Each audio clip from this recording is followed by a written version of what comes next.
See what Boise State comes up with from the 4-yard line. Matson hands it to Jeanty. No, he doesn't. He keeps it himself, and Matson's fighting his way at the goal line, and he gets in.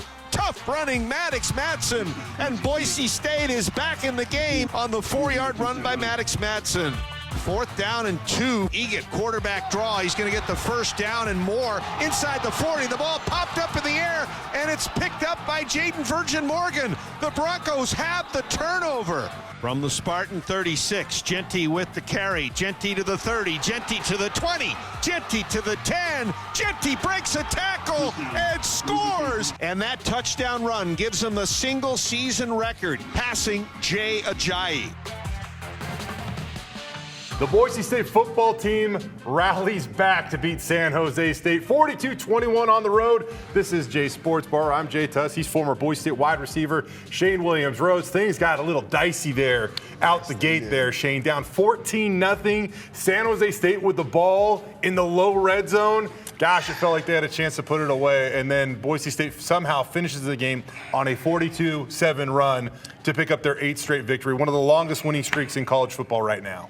Yeah, so I was watching the game on my phone, headed to a Friendsgiving with my wife, and she thought we almost wrecked twice because I was screaming at my phone. So I was not happy. I was real nervous. We got there. I immediately, obviously, watched the game, and it just flipped. I mean, I said it to her, too, as they're going for it on 4th down. Take the points, go up 3 scores. You have to. Play it safe than sorry. And they did that, and that just flipped everything. You don't risk losing any momentum if you do that. 17-0 is still one heck of a hole to climb out of on the road. And if I'm San Jose State, too, I'm just thinking back to last year where they built a 27-7 lead, and it just wasn't enough here on the Blue. Coming up today, we're going to talk about Ashton Jeanty, of course, breaks a big-time record over at Boise State. We'll give you an update on the Heisman race. Maddux Madsen plays really well, maybe one of his best games of the season. And then the defense kind of plays ironman football, if you will, with depth sacrifice due to injuries. A lot of guys stepped up and played extended snaps against San Jose State. Looking back at that game, though, Shane, do you remember a time – the last magical season, I mean, you were really a part of it. It was 2014. It's the last Fiesta Bowl season.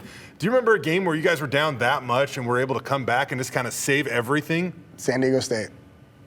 It was 8 degrees. It was so terrible. cold. Yeah, what is it, 22, 21, 23, 24-3, something like that. And, yeah, it was just one of those games where we had to slowly chip our way back in. And I remember watching that, though, from the press box, and you guys get down like 20 points. Because it was 8 degrees out, it felt like you guys were down 50. Agreed. Yeah, and I remember coming to the sideline, and guys are just pissed. I mean, I remember Chaz Anderson, I think he might have said some unexplicit words to the entire offense. He was mad at us because we were under the heaters, and we were just sitting there like, can't feel our hands, can't feel your toes. It's 8 degrees, and we're trying to get warm and get into the game, and then slowly but surely, Chaz makes a big play. We get a score, and it was just like this game because we were down big, and then we ended up winning big, which is really weird. It doesn't normally happen like that, but I'm just glad we were able to come out of that hole. It snowballed quickly that evening, pun absolutely intended. They come back from down 14-0, like I said. They win 42-21, and now the latest college football playoff bracket is revealed. Boise State 12th in the rankings, but they get the 4 seed because they are currently the 4th ranked projected highest conference champion. They get the first round bye potentially here in the college football playoff. Yeah. That would be so massive for Boise State. For sure. And, I'm praying for a Fiesta Bowl. I mean, that's what it could potentially be. I don't know how that gets sorted out and how they pick the bowl games, but we seem to have a little bit of magic in those games. For real. And that's what it could potentially line up that way, where Boise State gets that first round bye. And the big thing about the first round bye, as we've discussed, it means that you will now be facing an opponent on a neutral field versus if you play in the first round, you're likely going to have to go somewhere. And for Boise State, I think that what the committee has kind of demonstrated already, it's going to be really difficult for Boise State to move above 12. which means it's going to be really difficult for them to be in kind of that what is almost an at-large pool between 5 and 11, where they can kind of decide the matchups, who gets to host. I think it's just going to be really difficult for Boise State to move up. Yeah. And so not having to travel to Penn State or likely Ohio State or back to Eugene, and getting a chance to get that first round bye and then face a team on a neutral field. I mean, now all of a sudden you get 10 extra days rest.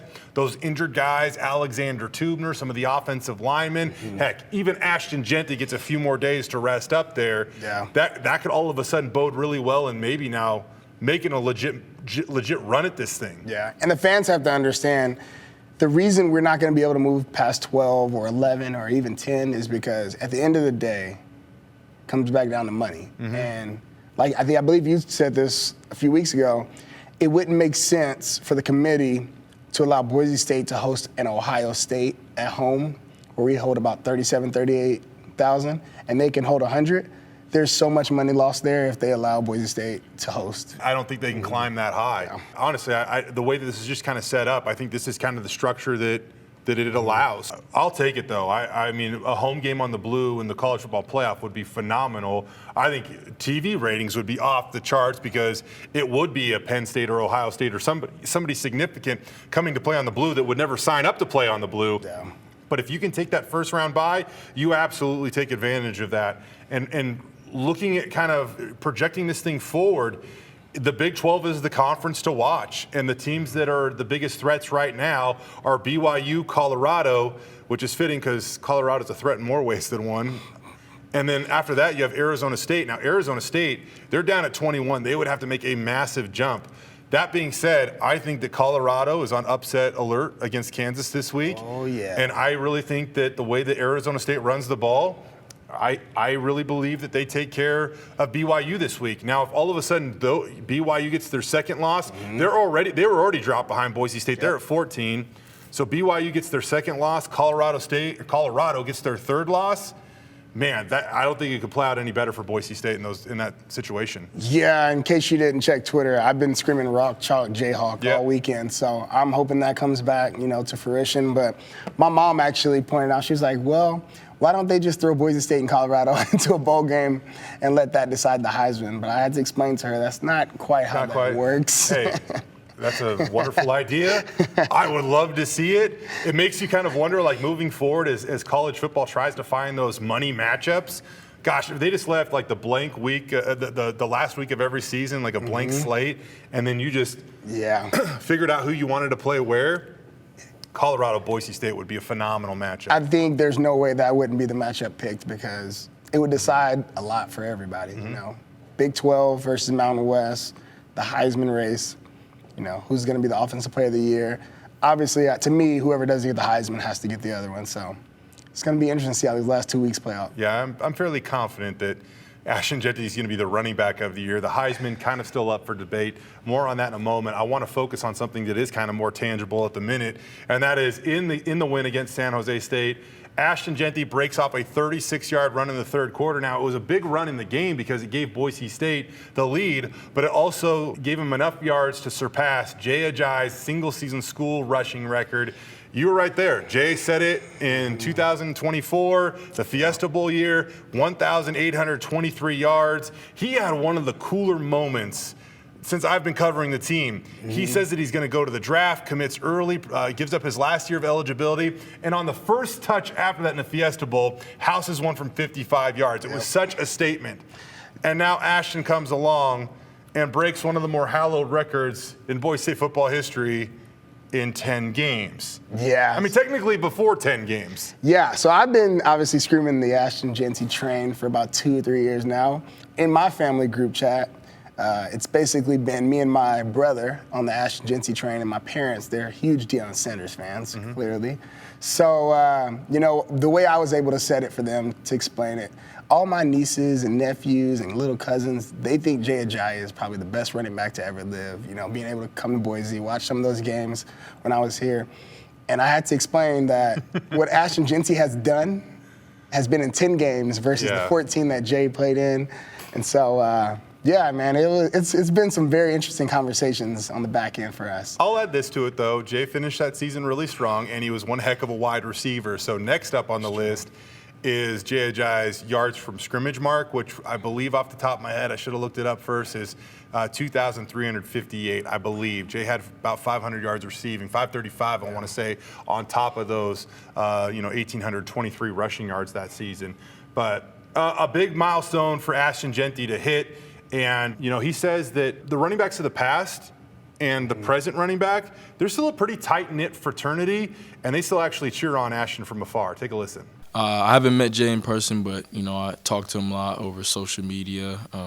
Alexander Madison, met with him multiple times, stay in touch with him.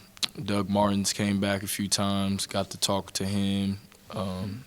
Thanksgiving, my freshman year, spent time with him and Coach KB when he was here. So, it's a brotherhood, and, those guys reach out all the time, and, they're still around, still supporting Boise State football. Shane, it's just wild for me to just kind of sit here, and it really hits you. Doug Martin, Jeremy McNichols, Alexander Madison, Jay Ajayi. I have had a chance to have a front row seat to some of the best to ever roll through here and play at Boise State. And Ashton Jeanty statistically obliterated all of them. Now, he's so kind that and humble, he's not going to ever say anything like that. But, I mean, that is the honest-to-God truth. Yeah, it's true. I'm not going to say it because I'm not going to be the one put in the doghouse, but it's going to be some conversations had for sure about who is. We talked about it last year, I believe, and we were trying to figure out, who's the top 3 of all time Boise State running backs. That conversation is definitely now did some shifting, if we can say. For sure. This is something that we can't agree on. Ashton Jeanty is an absolute workhorse. And Shane, I've heard stories, and I'm very confident in some people that have shed light on this. You can confirm, deny, whatever you want, because I know you're close with some of these guys. But for some of these guys that do have an eye on the NFL, and by the way, I'm not saying all of them. This might be just a couple of them for that matter. There is a point in time in their college careers where maybe they do start to kind of look ahead, and maybe they do remove themselves from certain situations or things like that because they have a future and are going to make money in the NFL. And I've just heard that's the case, and it doesn't surprise me. It probably happens all over the country. Ashton Jeanty is on the other side of that conversation, though. He says, continue to give me more. And now he has 5 straight games with 30 touches or more. He is upwards of almost 170 touches over those 5 games. Yeah, we obviously know that there's something on the table that he's chasing. We all, as fans, have been, wanting more, but I think the coaching staff did a good job throughout the year of keeping him healthy enough to be in this position, because we hear a lot of people say, well, why not leave him in Portland State and all these things, but what happens in Portland State if, just a sprained ankle, a high ankle sprain that puts you out for a week or two?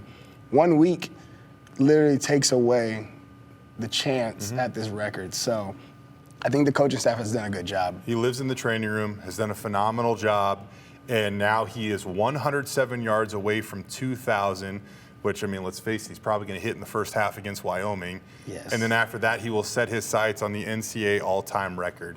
Let's shift this towards the Heisman talk for just a minute, because we love to do that, and then I'm going to get back to Maddux Madsen, the wide receivers, and even the defensive effort against San Jose State. The Heisman Trophy is intended for the best player in college football. There's some character and other things that are also supposedly attached to that honor, but I think everybody has just stripped it down to the best player in college football. I personally don't believe there is a more valuable player to any team, maybe on the planet Earth right now, than Ashton Jeanty's value to the Boise State football team. And I believe that. I think that's, you want to debate the best player in football, I'm going to tell you that it's Ashton Jeanty. If you have an opinion, I get it. But the most valuable player, I just don't see how there's a more valuable player on earth right now than Ashton Jeanty to the Broncos. I don't know. I don't even want to imagine it without him. As someone on the other side of the argument, I understand where the Colorado stands are coming from, because Travis Hunter is as valuable to that team as Ashton Jeanty is to our team. The difference is we are playing against, like, some of the teams that we've played. So let's go Washington State. Yes, they have 2 losses, but they're ranked. You have UNLV, they're ranked. We have teams that we've played and we've been able to beat because we have Ashton Jeanty. We have the #1 team in the country. We've been able to almost knock off, lose by 3 points because of that. Yep. But Colorado has played against some not so great teams who They are don't have a flirting ranked around win this year. 500, and they weren't able to get it done. So yeah, he might be as valuable to your team, but you guys weren't able to get it done. So you gotta kind of look at that when you think about, what can they do for me? And I know Travis Hunter at the beginning of the year said, what happens if I have 95 carries or 95 touches? Well, he's flirting in the 70s and he doesn't have 1,000 yet. Jeanty is already flirting with 2,000. Right. And so it's just, to me, it doesn't compare. It's not comparable at all. It's totally 2 different positions, 3, I guess, with Travis Hunter playing both sides, but to me, Jeanty's more valuable to our program. Well, one thing I will say is that winning does matter, and if somehow the Jayhawks can upset Colorado this week, that obviously probably evens this thing out once again. And the odds that we share with you every week, I remind you every week, it's not actually who people believe is going to win when it comes to the ESPN bet or the Las Vegas odds or any stuff like that. It's who's betting what and them trying to even out money so they don't lose a bunch of money, essentially. Yeah. Now, it's probably pretty accurate in terms of who the leaders are, for sure, but it doesn't necessarily mean they predict that he's going to win the Heisman. I think a lot of people are going to read into it that way, and it can actually even, probably sway some of the votes. Travis Hunter has a interesting week ahead of him because a lot of people on the side of the argument of, he can do both and at elite level. Well, this week, he'll get a chance to show us because he plays against Kobe Bryant at Kansas, who is a top 5 corner right now coming out. So us getting to see that matchup with him playing against an elite corner while he's on offense is going to be fun to watch. So that's where my eyes will be at on Saturday. I still think Ashton is the best player in America. That's just my opinion. I'm straight up. I got in a little trouble with the tweet this week. I'm not gonna say trouble. I just got a little bit of backlash from a certain fan base, which, sure, it was a little short-sighted, but I guess the original intent of it is Ashton Jeanty being called a good player at one point in time earlier this year by Travis Hunter. He's so much better than good. He's unbelievably great, and also, I just tweeted out his tackle numbers. Never said he was a bad cornerback. Just get that on the record right there. Yeah. He's unbelievable. I've said that a number of times on this show.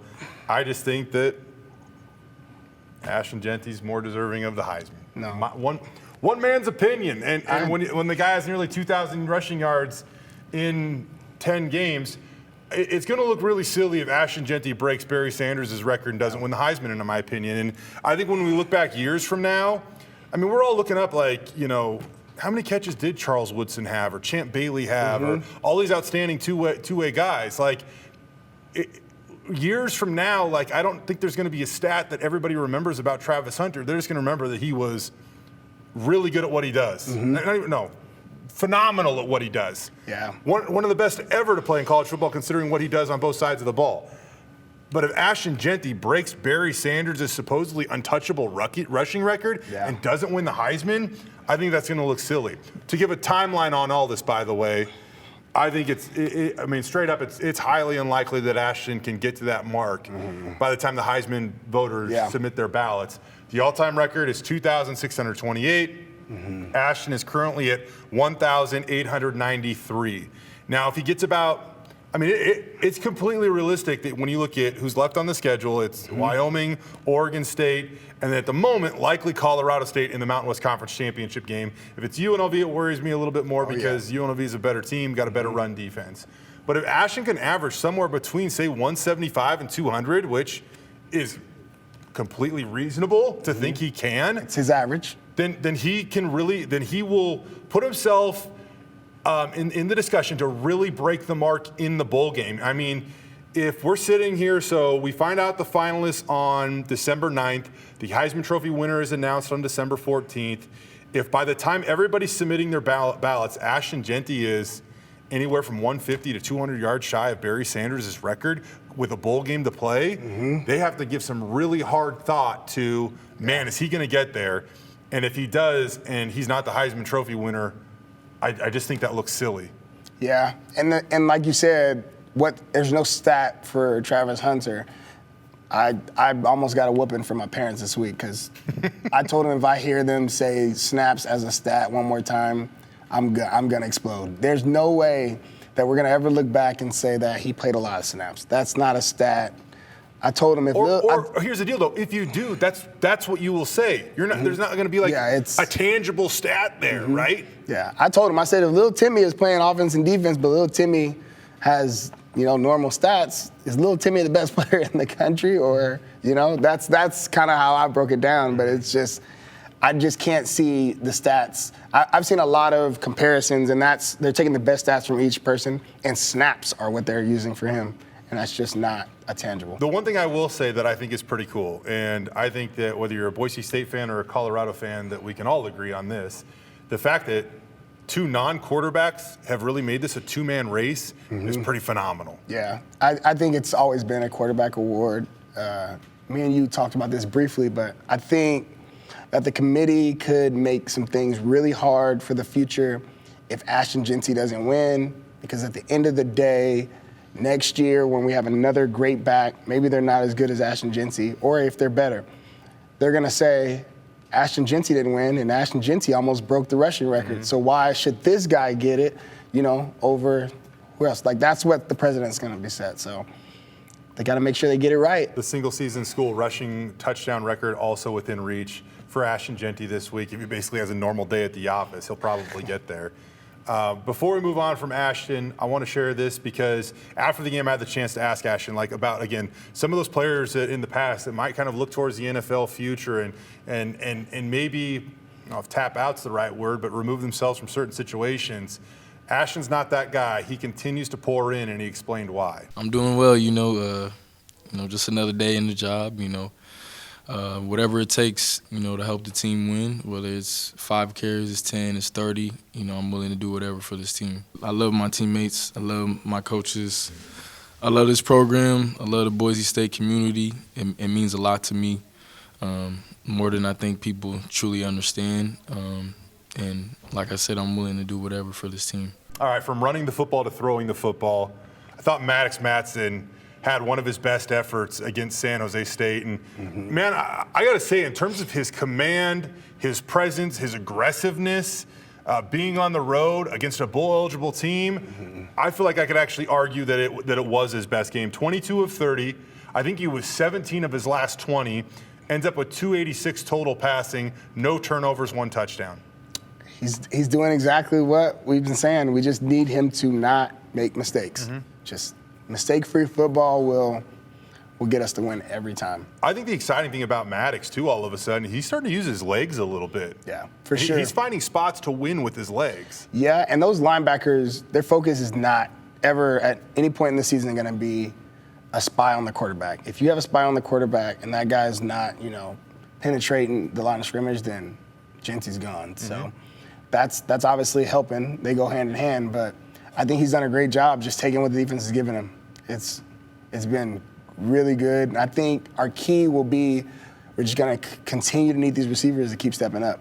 I know we struggled a little bit last week, but this past game, we came back. I think we only had maybe 1 or 2 drops the whole game. Big 4th down catch. We got some good ball being played, and our tight end is helping tremendously. I was a little worried there early in the game, just given how the last game went. The passing game wasn't clicking, under 50% completion percentage. And then, Boise State's already down, a big 3rd down opportunity, pass over the middle, and the ball's dropped. And I was like, oh, no, is that going to, roll into this game and affect the results of this game? And that was like the last bad thing that happened really with the passing attack. Everybody was really, really good. Cam Camper, 6 catches, 92 yards. Latrell Capel, 6 catches, 75 yards. You bring up Matt Lauder. He, dips out of a tackle and goes in for a 17-yard score. And so not only was it the fact they were catching the ball, putting up big yards, they were great after the catch. They were actually making plays. Yeah. And as a collective group, I personally just felt as a collective group, it was probably their best game. Matt Wagner had a catch. Chase Penry had a couple of catches. One of them was a really big third down catch. And some of these situations, too, where they're working together, I mean, they faced a number of 3rd and 8s, 3rd and unideal situations or non-ideal situations, right?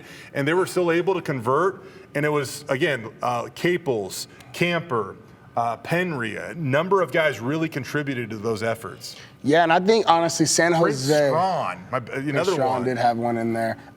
To me, San Jose, if they kick the field goal, go up 17 points, you now put the pressure on us to throw the ball because we can't afford to just continuously run it and run out the clock.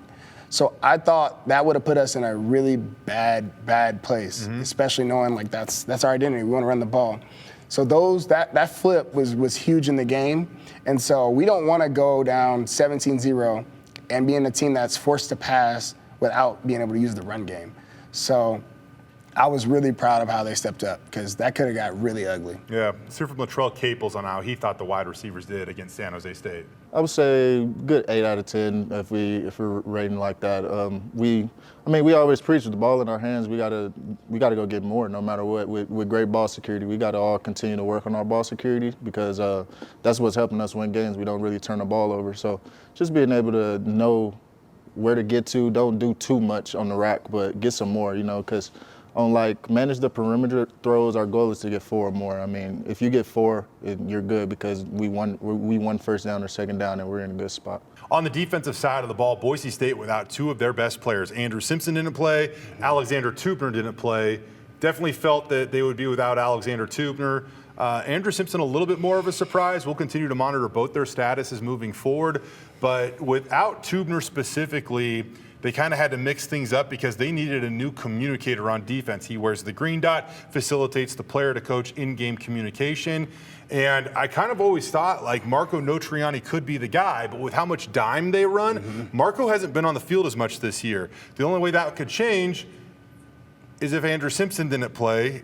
He didn't play. Marco now becomes the starting middle linebacker. He wears the green dot, facilitates the player to the coach to player communication in the game, gets the front set, all that stuff. Talking with Ahmed Hassani, he said in a weird way he actually almost liked it more. Not that he necessarily likes one player more than the other. It's just that Marco lines up closer to him, so he can hear stuff a little bit better, right? Yep. So either way, that worked out, and kind of Ironman football overall, though. Shane, they really played with a 13-man rotation for the most part. They rotated their 2 interior defensive linemen. Outside of that, everybody played over 83% of the defensive snaps with guys like Shea Oladipo, Zion Washington.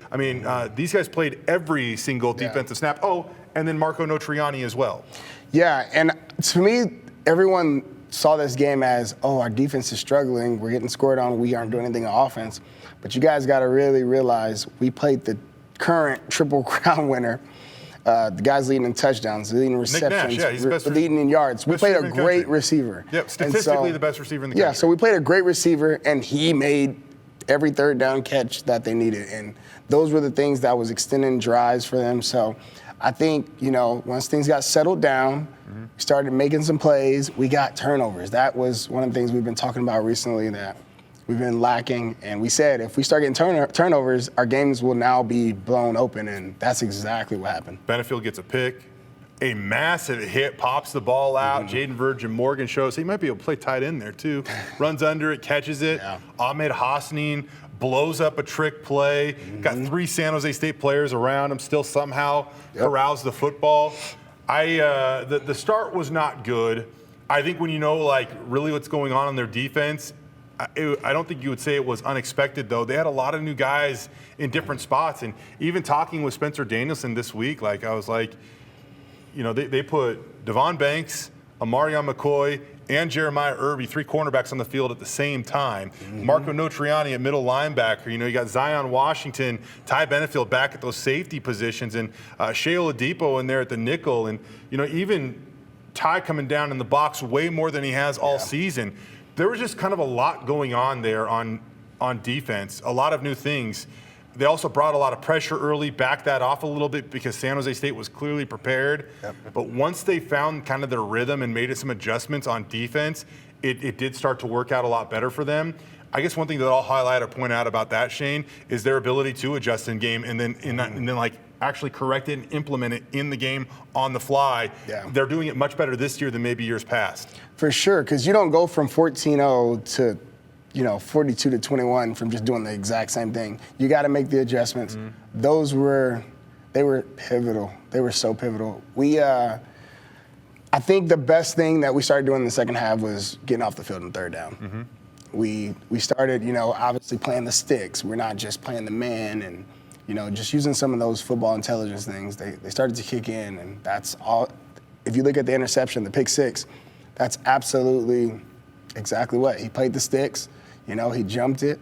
I thought maybe he should have went on the inside hip, but he went outside. He was able to make the play, but it's all coming together. Mm-hmm. And I think the more reps those guys get, the better they'll get. I don't think you'll see that kind of defense on the field this week, obviously, because it's a totally different, offense. But at least we know we have guys that can step in and make plays, and that's been all year. Every time somebody goes down. And that's kind of what I even almost mean too, like new techniques, people understanding the leverages they have to have or be in, despite the fact they're kind of playing with new personnel or new positions, and it's just a lot to take on. And I do want to continue to highlight Marco Notriani for a second because I feel like he has played a pretty selfless role this year with Boise State playing a ton of dime. It's taken him off the field, probably played about half the snaps, maybe even a little less than that on defense at least. Still a special teams force, but this last week he played every single snap, recorded a season-high 9 tackles.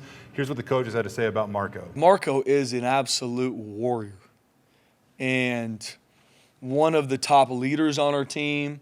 I've been very open with you guys about how he preps and how he gets himself ready to play a game. If that means he's going to play 5 snaps or 70, he's going to prep the same way because that's just who he is, Jay. That's who he is as a competitor. That's how much he cares about his team and the standard he holds himself to. And he went into that game, and we knew going in, if Drew wasn't able to play, which was a game-time decision, and he wasn't, that Marco be ready to play every snap. And he never flinched. I mean, he started on punt, started on kickoff, was backing up in multiple other special teams, played whatever the total number of snaps on defense, and was relentless. There wasn't one snap on defense that you watch, you're like, Marco's getting tired here. Not one.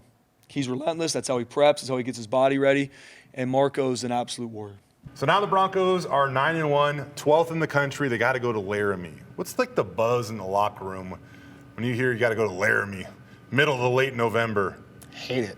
Right? Absolutely Probably. Hate it. I mean, it's never great, but like the later in the season, the worse. I will say this though, like I have heard temperatures are supposed to be okay. It's supposed to be like 50 at kickoff, which, I mean, if you were to like compare that in Laramie, I think that's the equivalent of like 85 in Laramie this time of year. Last time I went to Laramie, there was a snowstorm, so. It is a fitting way for this season to end because I have, thinking about that game, it was the final Mountain West game of the year before you guys head off to play in the Fiesta Bowl, looking for that last statement. Coach Sanford draws up Murica at some point in time there, and you guys make a statement by hanging 60 on the Cowboys. Yeah, it's not fun to play in the cold, I'll tell you that right now. But honestly, for us, we kind of benefit a little bit from this because we're a run team. So, guys aren't trying to catch the ball 100 miles an hour with their hands. So being able to run the ball helps a ton here. And so even when we went back in 2014, if you look at it, it's a lot of screens, a lot of reverses. There wasn't a ton of vertical shots. So I think they're going to play it that way for sure. Play it safe. Obviously, there's some things we got to get done before we pull those guys out of the game. So I think that's going to come early. Hopefully, I hate to say it this way, but I hope Wyoming can at least get some points on the board and keep the game within, 17 in the first half, so that way we can play our starters a little longer and give a few more extra yards. To Ashton Jeanty, trying to close that gap. I get you. I see what you're saying. But yeah, so now the 12th ranked Boise State football team goes to Laramie, and basically the Broncos are going there just to handle business. If they do, they continue to maintain that spot of maybe getting that first round bye in the college football playoff. It's all about going there and doing what they do, running the football, and taking care of business against the Cowboys. Yep, I think we get it done. Any chance on the spread, I think it was right around 2 touchdowns. 14? It's going to be a cold game. It might actually, no, I take that back. It didn't. I would hammer a 14 right now. It did go up more than that. It is closer to 3 touchdowns. What am I saying here? Hold on. I got it. And I think you look at the fact that Boise State has had a ton of success against the Cowboys. That probably gives them a lot of confidence traveling out to Laramie. The only time that Wyoming has had any type of success against Boise State was that upset win in Laramie when we don't have to talk about it. I don't want to talk about it. For perspective, they had that guy named Josh Allen playing quarterback. They don't have Josh Allen playing quarterback for him this time. Let me just tell you that. The only thing that's in my head now is the linebacker doing the dance after, the turnover. That wasn't fun. Yeah. Oh, 23-point spread.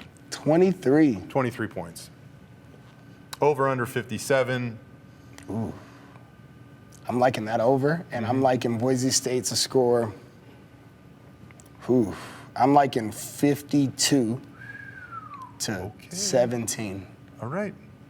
17 seems to be that number right there. Go put it on the Cowboys. 52-17. Hey, no, that's like the range. It's like 21 to 24. It feels like is like every result for the Broncos. Always. Yeah. That 17-21 range, I think, yeah. All right. Where I'm at. There you had it. Have it. Boise State going out on the road. Bronco Roundup Game Day live on Channel 7 an hour before kickoff. Should be a fun week. We'll see if the Broncos can pick up their 10th victory of the season. For Shane Williams-Rhodes, I'm Jay Tust. This is Jay Sports Bar, serving the Idaho sports community.